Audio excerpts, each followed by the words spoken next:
Friends, ఈనాడు magazine ఎలా fill చేయాలో నేర్చేసుకుందాం.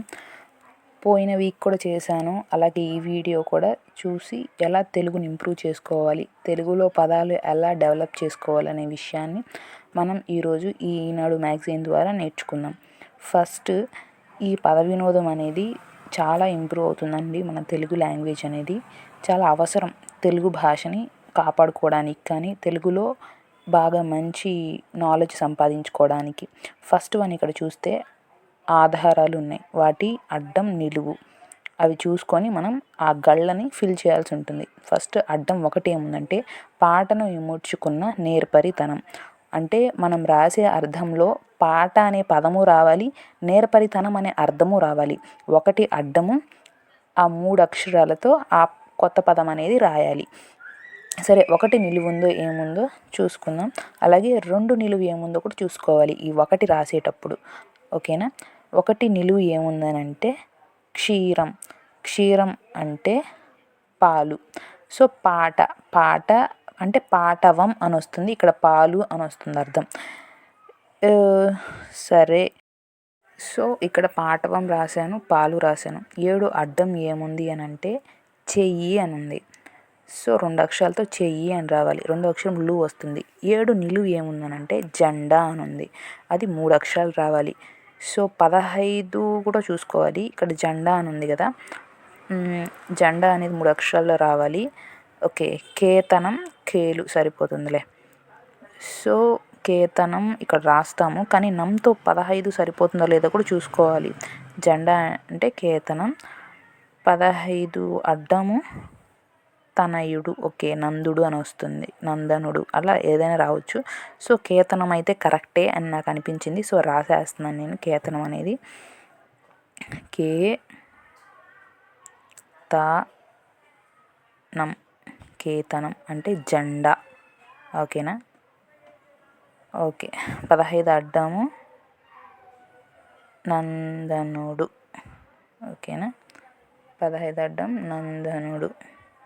So 2 నిలువు చూసుకుందాం. భోజనం తయారు చేసేవాడు, వంటవాడు. ఓకే, వమ్మాడు వచ్చేసింది, డూ వచ్చేసింది కాబట్టి నాకు వంటవాడు అనిపిస్తుంది. కానీ 8 అడ్డం కూడా చూసుకుందాం. 8 అడ్డం ఏముంది? దీపావళికి కాల్చే టపాకాయలు. వంట అంటే టపాకాయలు అని వస్తుంది కదా, దీపావళికి మనం టపాకాయలే కదా కాలుస్తాం. సో వంటవాడు కరెక్టే, సో రాసేసాను వంటవాడు. ఇక్కడ టపాసులు అంటే 4 అక్షరాలు, కానీ 5 అక్షరాలు ఇచ్చాడు కాబట్టి టపాకాయలు. టపాకాయలు. ఓకే, ఇప్పుడు 9 నిలువు ఏముంది అని అంటే భూమిలో నాటు గుచ్చు. ఓకే, పాదు అని అర్థం. ఓకే, 12 అడ్డం ఏముంది అని అంటే సైనికులు చేసే పద్ధతైన విన్యాసం. 3 అక్షరాలు రావాలి. సో ఈ 3 అక్షరాలు కవాతు, అక్కడ పాదు అని వస్తుంది. ఒక్క నిమిషము. 12 నిలువు నయనాలు కన్నులు. ఓకే, సరిపోతుంది. సో 9 నిలువు పాదు, 12 అడ్డము కవాదు. సైనికులు చేసే విన్యాసాన్ని కవాదు అంటారు. సో నయనాలు అంటే కనులు, 12 కనులు నిలువు. సరిపోయిందా? సో 3 నిలువు ఏముందో చూసుకుందాం. 3 నిలువు ఏముంది?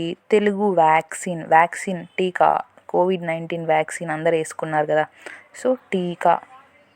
నన్ను కూడా వేసుకోమన్నారు మా ఇంట్లో, మా డాడీ, నేను వేసుకోలేదు. 10th వన్ నిలువు ఏముంది? 10 నిలువు యమభటుడినే ఇలా అంటారు, యమకింకరులు. సో భటుడు ఇది ఏకవచనంలో ఉంది. సో యమకింకరుడు. అక్షరాలు కూడా సరిపోయాయని అనుకుంటున్నాను, 6 అక్షరాలు రావాలి. సో 4 అడ్డం తారీఖు, 4 నిలువు వృశ్చికం. ఓకే, సరిపోద్ది. తేలు తేదీ. ఓకేనా? 4 నిలువు తేలు. వృశ్చికం అంటే తేలు, తారీఖు అంటే తేదీ. ఈరోజు తారీఖు ఎంత అంటే తేదీ ఎంత అని కదా, సో తేలు తేదీ. సరిపోయిందా? ఓకే, ఇప్పుడు 10 నిలువు ఏంటో చూసుకుందాం. 6 అక్షరాలు రావాలి అనుకున్నాం కదా, సో 17 అడ్డం కూడా ఏముందో చూద్దాం. రాజుతో నడక ఆంగ్లంలో. ఓకే, రాజుతో నడక వాకింగ్. ఓకే, కింగ్ అంటే రాజు, రాజు నడక వాకింగ్ సరిపోతుంది. యమ కింకరులు కిమ్. Okay, walking. మధ్యలో అక్షరం కిమ్ రావాలి కదా, సరిపోతుంది. యమకింకరుడు. 24 అడ్డం ఏముందంటే పప్పు రుబ్బడానికి రాతిని చెక్కి తయారు చేస్తారు. ఇది పప్పు రుబ్బురోలు కదా. సో యమకింకరుడు రుబ్బురోలు సరిపోతుంది అనుకుంటా. రాసేయచ్చు కానీ రాసేస్తున్నాం. రాయడానికి ఏం లేదండి, కానీ రాసేస్తే తర్వాత అక్షరం తప్పు అయిపోతుంది. అందుకని చెప్పి రాయడానికి సంకోచిస్తున్నాను అనమాట. యమకింకరుడు. సో డూన ఏముంది, యమకింకరు భటుడినే డి. ఓకే, ఏకవచనమే ఇచ్చారు కాబట్టి యమకింకరుడు అయిపోతుంది. యమకింకరులు ఓకే, బహువచనం ఇస్తే లు రాయాల్సి ఉంటుంది. ఇక్కడ ఏకవచనం ఇచ్చారు కాబట్టి సరిపోతుంది. 17 అడ్డం ఏముందో చూసుకుందాం. 17 నిలువు వర్షం. వాకింగ్ వాన. ఓకేనా, వర్షం అంటే వానే కదా. So walking. ఓకేనా. 17 వాన. 20 అడ్డం ఏముందో చూసుకుందాం. కనిపించక తర్వాత కానక వాన సరిపోతుంది, రాసేయచ్చు. వాన, వర్షం అంటే వాన. సో 20 నిలువు ఏముంది అని అంటే ఊతం. ఊతం అంటే సపోర్ట్ అనమాట, ఆలంబన. ఊతం. ఓకే, రాసేయచ్చు. ఆలంబన. ఆనక అని వస్తుంది. సో రాసేయచ్చు. ఊతం అంటే ఆలంబన. 20 అడ్డం కనిపించక తర్వాత కానక ఆనక. సారీ, కానక కాదు, ఆనక. ఆలంబన. యా, రాసేసాం. ఇప్పుడు 23 అడ్డం ఏముందంటే ఏముంది, పంట భూమి. లం. ఓకే, పొలం. పొలం గట్టు భూమి మీద పాట ఉంది కదా. సో పొలం. యా. ఇప్పుడు 27 అడ్డం చూసుకుందాం. 27 అడ్డం ఏముంది అని అంటే బకాసురుడిని ఇలా కూడా చెబుతారు. బకాసురుడిని బకుడు అంటారు. ఊరికే చిన్న షార్ట్ నేమ్ అనమాట, స్వీట్ నేమ్, షార్ట్ నేమ్. బకాసురుడికి బకుడు. సో 28 నిలువులో కేశాలేనా అని ఉంది. కురులేనా. కేశాలు అంటే వెంట్రుకలు కదా. సో కురులేనా, బకుడు సరిపోయింది. కురులేనా అని క్వశ్చన్ వాళ్ళు అడిగారు కాబట్టి మనం వాళ్ళు ఎలా అడిగితే అలాగే రాయాలి. కురులేనా అని రాయాలి. సో ఇక్కడికి అయిపోయింది. 24 అడ్డం ఇంతకుముందు మనం చూసుకున్నాం. రాతితో చెక్కి పప్పు రుబ్బడానికి ఉపయోగిస్తారు అని చెప్పి. సో ఇది రుబ్బు రోలు. రాసేస్తున్నాను. రుబ్బు రోలు. ఓకే. తర్వాత 21 నిలువు చూసుకుందాం. ఎదుటి వారిని తప్పు పడుతూ చేసేది అభియోగం. అలిగేషన్స్ అంటే ఆరోపణలు. ఆరోపణలు మోపుతారు కదా కోర్టులో.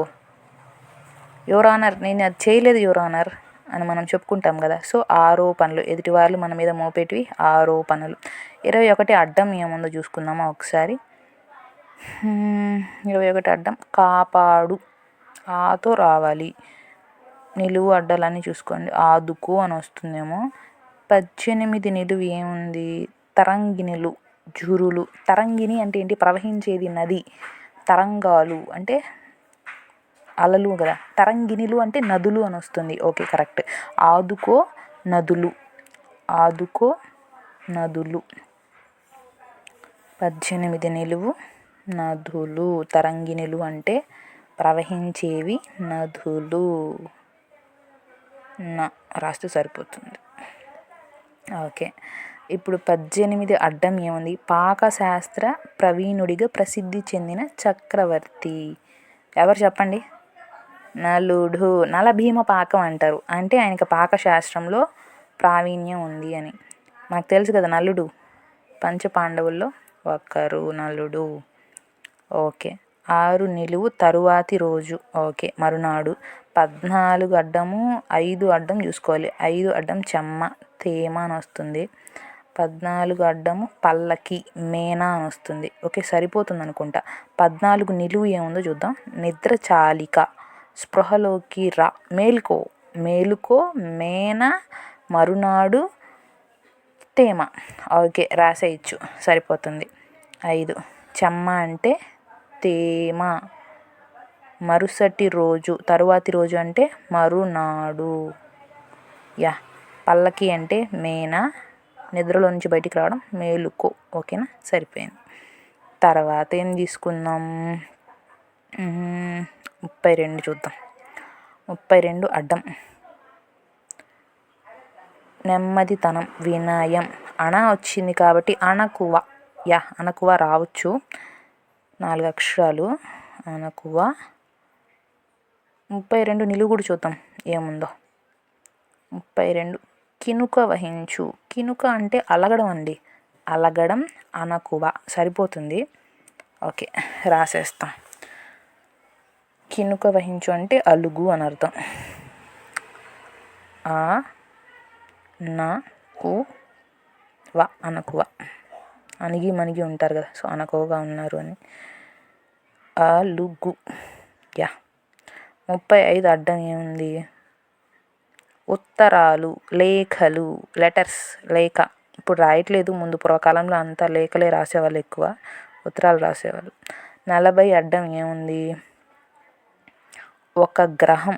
శిష్యుడికి బోధించేవాడు ఎవరు, గురువు. ఒక గ్రహం గురుడు. సో గురువు రావాలో గురుడు రావాలో మనకు తెలీదు. సో నేను గురువు వరకు రాస్తున్నాను, ఎందుకంటే ఊ రాసేసానంటే డూ రాసిన తప్పు అయిపోతుంది. నిలువు చూసుకొని రాసుకుందాం. 33 నిలువేముంది, శ్రీరాముడి కుమారుడు. లవుడు అయి ఉండొచ్చు, కుషుడు అయి ఉండొచ్చు, కానీ కు ఆడొచ్చింది కాబట్టి కుషుడు అని వస్తుంది. చూసారా, గురువు అని మనం రాసేస్తుంటే తప్పు అయిపోయేది, డూ రాయాలి అక్కడ, కుషుడు. యా, సరిపోయింది. 41 నిలువు చూద్దాం. సరే, ఫస్ట్ దీన్ని చూద్దాం. 29 ఉంది కదా, 25 వచ్చి నిలువు, దూషణలు, తిట్లు. 29 అడ్డం, అగచాట్లు, ఇబ్బందులు, పాట్లు. 29 నిలువు, పవిత్రమైన, పునీతమైన, పావనం. ఓకే. 36 అడ్డం, కుక్క, శునకం.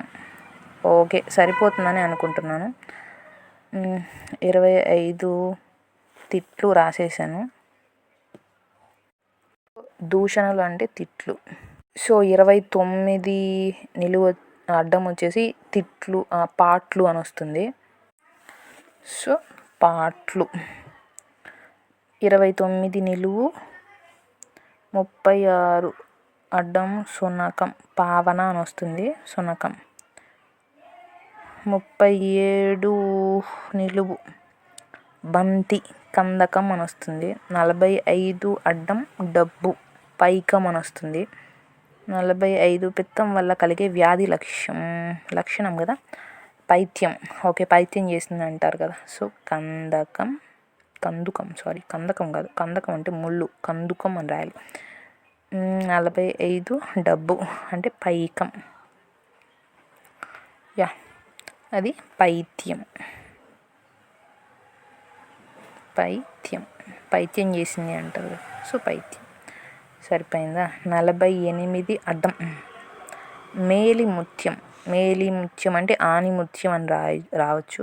ఫస్ట్ 41 ఏముందంటే, శ్రీకృష్ణుడి భార్య సత్యభామ, రుక్మిణి. కానీ ఇక్కడ 3 అక్షరాలు రు ఆల్రెడీ వచ్చేసింది కాబట్టి రుక్మిణి. సో మనం అనుకున్నది కరెక్టే, ఆణిముత్యం. 48 ఆణిముత్యం. యా, సరిపోయింది. ఇంక ఇటు సైడ్కి వెళ్దాం. ఈ పైనది రాసేద్దామా, దీనికంటే పైన. ఓకే, ముందు అది రాద్దాం. 16 నిలువు, 19 అంతా ఉంది కదా. సో 16 నిలువు, వజ్రాయుధం కోసం తన వెన్నెముకను ఇచ్చిన ముని. మనకి ఇంటర్లో వస్తుంది, దదీచి వెన్నెముకతో వజ్రాయుధం చేశారు అని చెప్పి. 19 అడ్డం, నడుమ లోపంతో ధీరులు. అంటే ధీరులు అనే అక్షరంలో మధ్యలో అక్షరం, నడుమ అంటే మధ్య కదా, మధ్యలో అక్షరం ఎత్తేయాలి, అంటే ధీలు అని వస్తుంది. రు అనే అక్షరం తీసేసాం. సో దదీచి వెన్నెముకతో వజ్రాయుధం చేశారు. 22 అడ్డం, డబ్బు వంటివి దాచుకునేందుకు తోలు లేదా బట్టతో కూడిన తిత్తి, బ్యాగు. అంటే పర్స్ అని తెలుగులో ఏమంటారు, సంచి. సంచి. ఓకే. 22 నిలువు చూద్దాం. నిర్ణీత దినాలలో ఏర్పాటు చేసే అంగళ్ళ వరస, సంత. ఓకే, సంత అంటే ఇక్కడ రేణిగుంటలో అయితే సాటర్డే సంత పడతారు కదా, సో సంత, సంచి. సరిపోయింది. ఇప్పుడు 30కి వద్దాం. ఇక్కడ నరు అని వచ్చింది కాబట్టి 30 చూసుకుందాం. 30 వచ్చి అడ్డం. ఏం చెప్పినా వినిపించుకోరు అంటే వినరు అని వస్తుంది. కానీ ఇక్కడ మనకు 5 అక్షరాలు ఇచ్చారు కాబట్టి అసలు వినరు, ఏది వినరు, ఏదైనా రావచ్చు. సో నిలువు కూడా చూసుకుందాం. 30 నిలువు వచ్చి సంవత్సరాలు, ఏళ్ళు, ఈళ్ళు, సాళ్ళు ఏదైనా రావచ్చు. సాలు అంటే కూడా సంవత్సరమే. 34 అడ్డం చూసుకుందాం. నఖాలు అంటే గోర్లు అండి, గోర్లని నఖాలు అంటారు. సో గోళ్ళు, ఏళ్ళు, 34 కుడ్యం అంటే గోడ.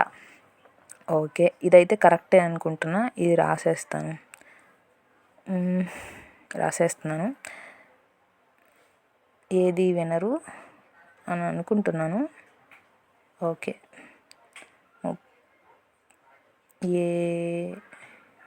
ఏళ్ళు అంటే సంవత్సరాలు అని అర్థం.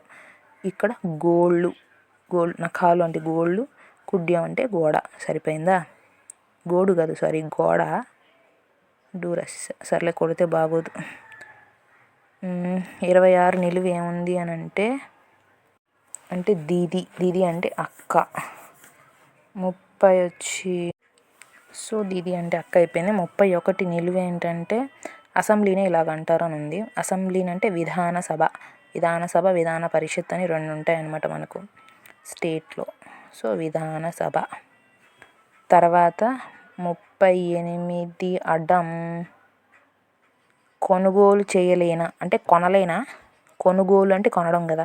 సో కొనలేనా అని వస్తుంది. 39 నిలువేముందంటే అడవిలో చెంగున పరుగులు తీసేది ఏంటి? జింక. కానీ అడవిలో శబ్దం సవ్వడి అంటే సడి, లేడి. జింకని లేడి అంటారు కదా. సో కొనలేనా, లేడి, సడి. సరిపోయింది. ఇంకేం కావాలంటే 46 అడ్డం. 46 అడ్డం ఏముంది? మయుడి నిర్మాణ చాతుర్యానికి నిదర్శనం. మయుడు అంటే తెలుసు కదా, ఉన్నవి లేనిగా మాయాబాణంలాగా చేయగలడు అనమాట. 42 నీడ అంటే ఛాయ. మయసభలో ఎవరికి అవమానం జరుగుతుంది? ఎవరికి జరుగుతుంది? దుర్యోధనుడికి జరుగుతుంది. అందుకే కదా పగబెడతాడు పాంచాలి పైన, ద్రౌపది పైన. సో మయసభ. ఆయన పడిపోతే నవ్వుతుంది కదా, సో అందుకని అందరు నవ్వుతారు, కానీ పాపం ఆమెనే టార్గెట్ చేస్తాడని. 44, 13, 11 ఇవి మిగిలిపోయాయి. మిగిలినన్ని రాసేసాం. సో లాస్ట్కి వచ్చేసాం. 11 అడ్డం. వాడిలో ఉంది, వేడిలో లేదు అంటే ఏముంది? డి అనే అక్షరం అండి బాబు. చాలా కామెడీ ఇస్తాడు అప్పుడప్పుడు. వాడి, వేడి, డి రాసేస్తున్నాను. 13 అడ్డం 11తో ఓ చెట్టు. అడ్డం 11 డీతో ఒక చెట్టు రాయాలంట. తాడి, మేడి ఏదైనా రావచ్చు. కానీ 13 అనేది నేను తాడి చెట్టే రాస్తున్నాను. ఎందుకంటే అది మీకు 44 రాసినప్పుడు అర్థమవుతుంది. తాడి చెట్టు. ఓకేనా? ఇప్పుడు 44కి వచ్చేద్దాం. 44 ఎందుకు నేను తాడి రాశానంటే 13 తండ్రి మనకేమవుతాడు? 13 అడ్డం 13తో తండ్రి అంటే అడ్డం 13లో ఒక అక్షరం ఉంది, దాంతో కలిపితే తండ్రి అంటే తాత రావాలి. అందుకే తాడి చెట్టు అందుకే రాశాను. తా అని వస్తుంది. ఇక్కడ తాత. తండ్రి మనకేమవుతాడు? తాత అవుతాడు. సో 47 చేసి అడ్డం 44తో దాన. పశువులకు దాన ఏమేస్తాం? దాన్ని మేత అంటారు, గ్రాసం అంటారు. ఆల్రెడీ ఇక్కడ వచ్చింది కాబట్టి మనం మేత రాసాం. సో ఇదండి, ఇలా ఈనాడు పద వినోదం అనేది సక్సెస్ఫుల్గా కంప్లీట్ అయితే అయిపోయింది. ఇలా వారం వేయడం వల్ల మనకు తెలుగు చాలా ఇంప్రూవ్ అవుతుంది. మనకు తెలియని ఒక ఆనందం వస్తుంది. నేను ఒక తెలుగు ఇంత బాగా రాశానా, నాకు ఇంత తెలుగు వచ్చా అని చెప్పి మనమే ఆశ్చర్యపోయేలా ఉంటుంది అనమాట. ఒకసారి నాకు తెలియని పదాలు ఉంటాయి కదా, మా డాడీని అడుగుతాను, చెప్తారు. చాలా ఈజీగా ఇచ్చారు కాబట్టి ఈసారి నేను అడగలేదు. మామూలుగా అయితే అడుగుతాను. తెలియని విషయం చెప్పారనుకోండి, నేనేమంటానో తెలుసా? నాకు తెలుసు డాడీ, మర్చిపోయాను అంటాను. నిజంగా నాకు తెలీదు, కానీ నాకు తెలుసు నేను మర్చిపోయాను అని చెప్తా. ఒక్కొక్కసారి అబ్బా ఇప్పుడే మర్చిపోయాను డాడీ, నాకు అది నోట్లోనే ఉంది రావట్లేదు, ఇలా చెప్తూ ఉంటా. చాలా ఫన్నీగా ఉంటుంది మా డాడీతో. సో ఇదండి, ఇలా మనం వీక్లీ చేసుకుంటూ ఉంటే మన తెలుగు చాలా ఇంప్రూవ్ అవుతుంది. మీరందరూ తెలుగులో బాగా నేర్చుకొని డెవలప్ అయ్యి మన సమాజానికి ఉపయోగపడాలి. తెలుగు గౌరవం మనం ఎక్కడికో తీసుకెళ్ళాలి. సరేనా? అసలు అధికార భాష ఫస్ట్ తెలుగే ఉండింది, కానీ ఇప్పుడు హిందీ కదా. సో మళ్ళీ మనం అధికార భాషను తెలుగుని చేసే వరకు మన ప్రయత్నం అనేది ఆపకూడదు. ఓకేనా? సో ఇది రాస్తే ఒక మానసిక ఆనందం అనేది కలుగుతుంది.